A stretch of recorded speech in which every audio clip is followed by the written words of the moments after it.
Hi అండి. ఈరోజు చేపల పులుసు చేస్తున్నాను. దానికి ధనియాలు కొంచెం దూరగా వేపుకొని జీలకర్ర వేసుకోవాలండి. జీలకర్ర కరివేపాకు వేసుకోవాలి.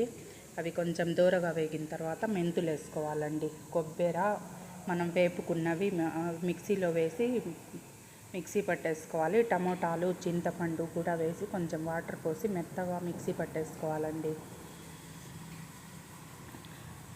దీంట్లో ఇప్పుడు ఉప్పు, కారము, పసుపు వేసి చేపల్లో కలిపి పెట్టుకుందామండి.